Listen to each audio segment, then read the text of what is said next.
Hi, welcome back to Making It with Minglet. I have my magazine collage book that I've been working in, and I flipped the page, and my daughter had sent me a basket full of craft items, and she had sent this inexpensive paint. There was this one, and then there was another one, and I thought, well, what am I going to do with it?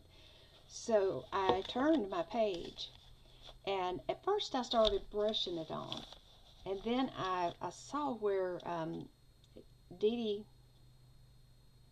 Willingham, I think is the last name.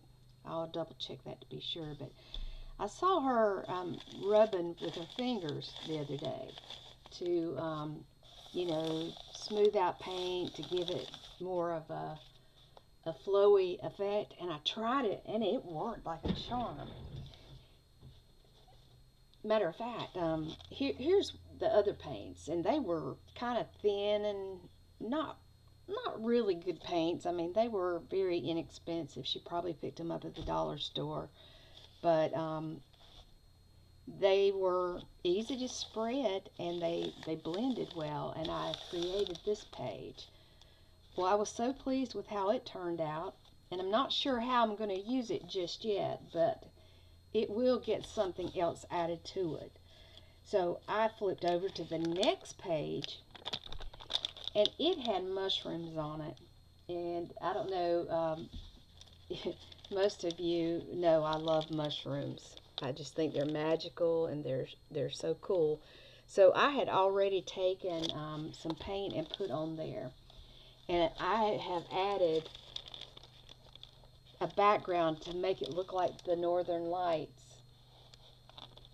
And you can still see a slight image of the woman behind it, but I've pretty much got her and the writing wiped out. But my daughter came in and she's very artistic, and I said, "What does it need?" And she said, "Oh, you need to put some lime green in it." But we were able to see the Northern Lights. Let me see if I can pull one of the pictures up for the first time ever from our house, and I thought it was the coolest thing ever. We were out there a couple of times during the night looking at various different pictures. So I've just flipped through them a little bit, and let's see if you can see. This one at this point it was kind of pink, and we could see the stars just look like little white dots. So I will be putting some splatter on this, but not today because I don't know if you can tell I'm wearing real clothes. I had an appointment this morning. And all through the night, the colors changed. Not it was from blue to purple, purplish orange. Oh, that was a picture that we took that was just really silly. And you can see my reflection. See, I am dressed. I have clothes and makeup on and everything. You can see the pale blue coming up into it. I should pull these up on my tablet, but this is the part that was really, really cool. When the light would come down through and it was kind of streaked. Let's see how well you can see that. The reflection's too bad. Not doing what I want it to do, but then it got to a deeper purple. Probably if I turned lights out, that might help. But anyway, I thought that was kind of a magical thing.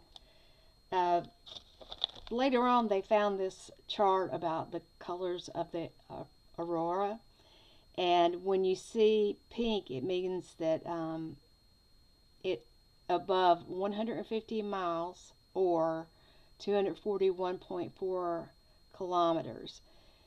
It means that it's the excited atomic oxygen at high altitudes, only visible under intense solar activity due to low concentration of oxygen at high altitudes. And then we also were able to see the purple and the blue. The ionized molecular nitrogen, The reaction involved molecules nitrogen, because atomic oxygen is uncommon at low altitudes. Similar to the red, blue, and purple, it's associated with very intense solar activity. And this is something that was posted by the Canadian. Let's see if I can get that where I can see it again. You know how to use your phone, woman.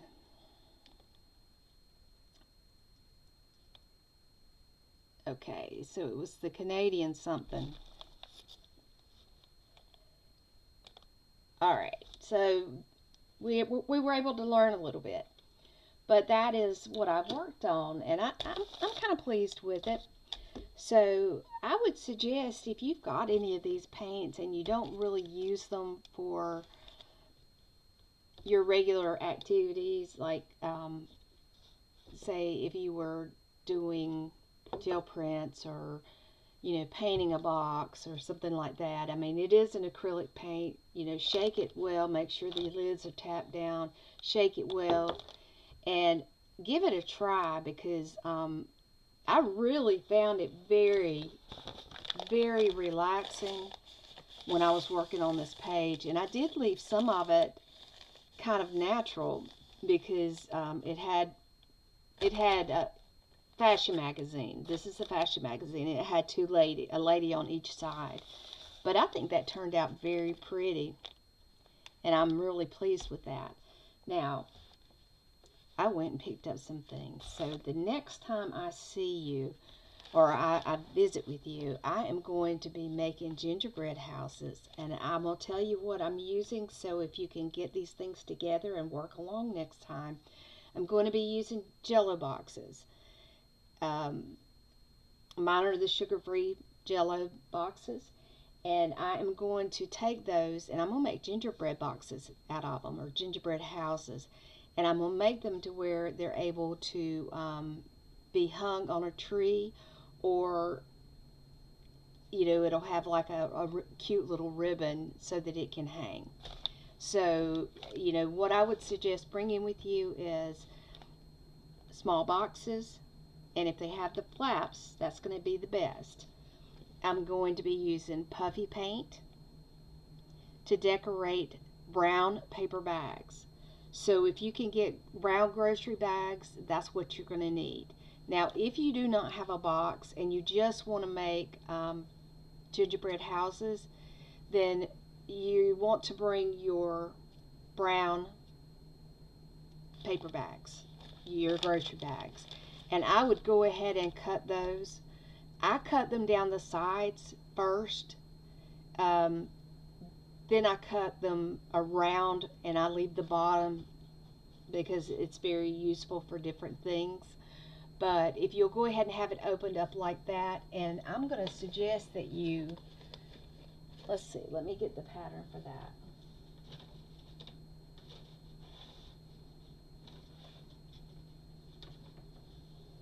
All right. This would be a good pattern to use for your cutout. And this is just a 5x5. Okay, so if you make it a 5x5, that'll be a good size. And then this measures, let's get a ruler.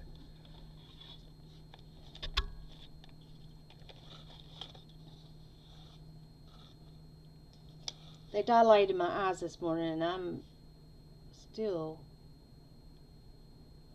Alright, so this is exactly 5 inches wide on the bottom, and the top for the one I did is about 1.5 inches. About 1.5 inches. So you can just take your 5 across, and then ever how thick you want it. And if you want to use a different print, or you want to use some cardstock craft paper that's printed, I've got some plaids I think I'm going to get out and use. So I'm thinking that I may use that on the roof. and then use, just the brown paper on the bottom. And then I'm going to take and use the puffy pins, and they're going to be how I decorate it. I also bought glitter glue.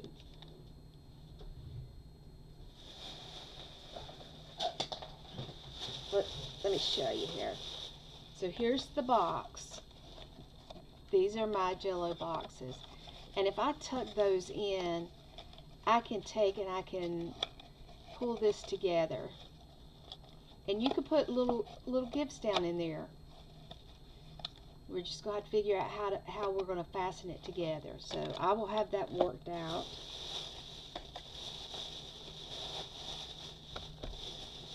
This is what I found when I went to Walmart today. This was in the dollar bin because it didn't have a label, but I have glitter glue. I got red, green,